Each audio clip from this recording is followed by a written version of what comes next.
tignan kung titignan mo yung not polynomial. So yung pag sinabi nating not polynomial, mas madali mo siya maka-classify.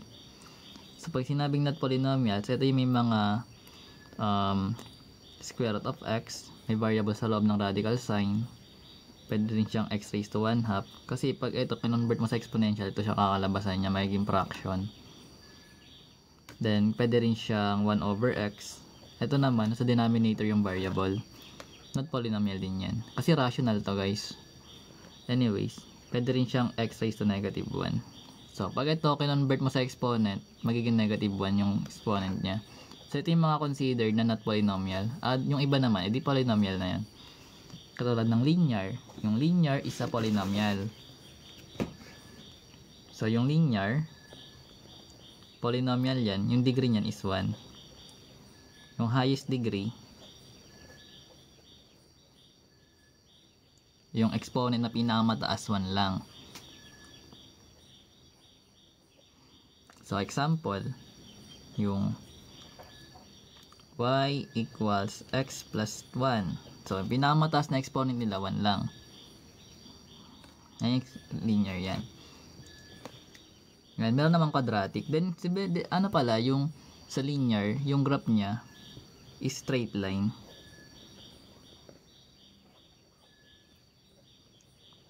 Straight line. Ibig sabihin, pwede siyang increasing. Pag ganito, pag binasa mo siya, increasing yan. Kasi galing ka sa left, papunta ka pataas. Increasing yan.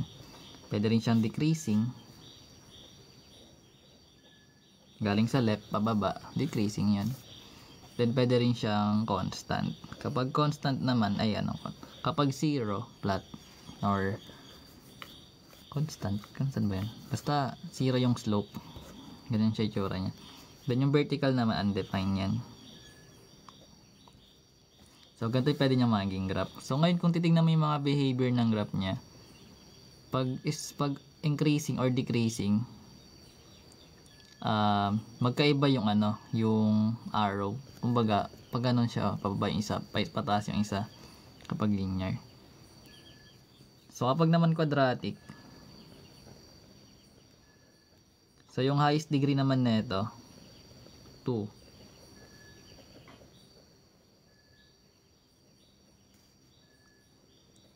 So tawag naman sa graph niya is parabola, di ba? So pwede siyang upward, downward, pwede rin siyang left, pwede rin siyang right.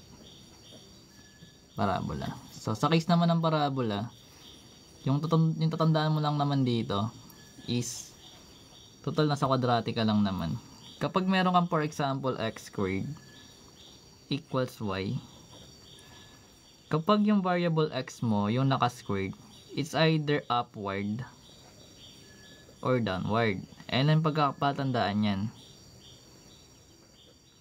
kapag yung variable or yung coefficient ng x mo is positive, upward yan. And kapag naman negative, edi downward. Kunyari, ganito yung given. X squared plus 1 plus x plus 2 kunyari. So, kapag positive to, ganito yun ang graph mo.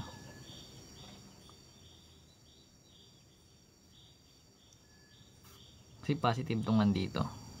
Pag negative naman, hindi downward yun. Kunyari, meron kang negative 2x squared plus x plus 1. So, negative to. So, downward yung itsura ng parabola mo. Ganun siya ginagawa.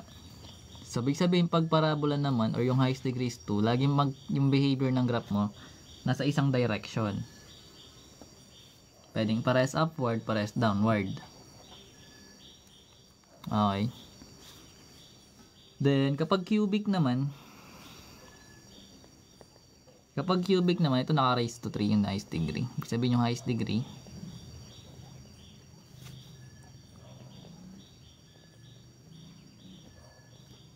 for example, x cubed plus 2x squared plus x plus 1.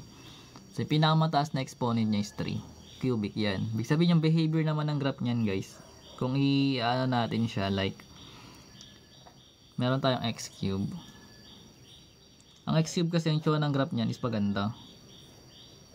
Something like that. Ibig sabihin yung behavior ng graph mo is from left pababa tapos pataas. Then dito na papasok yung yung behavior ng graph. Pagdating naman sa behavior ng graph,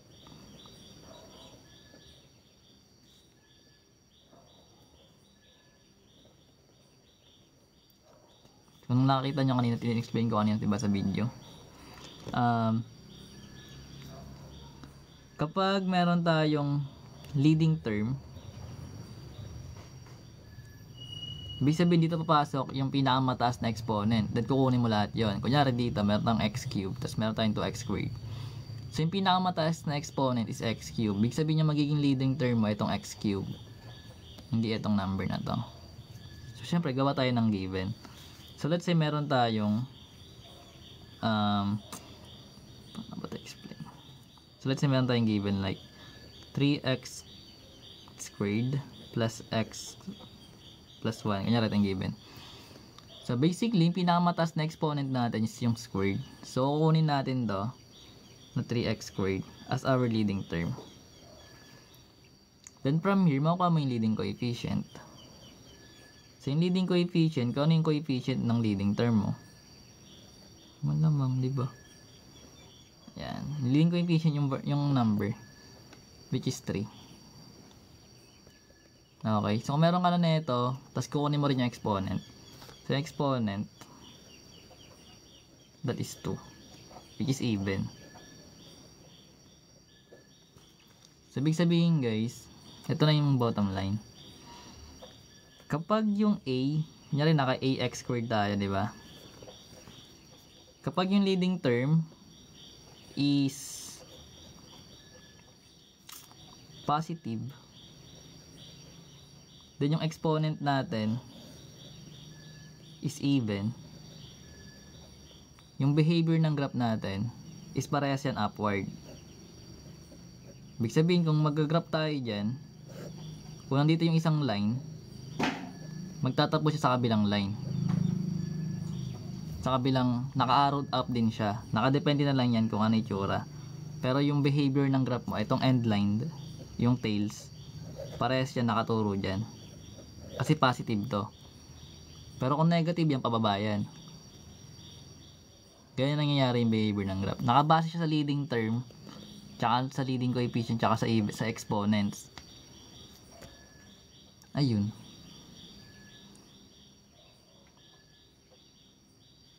Wala nang space eh. Ito natin. Okay na yan. Wala lang. Natripan ko lang.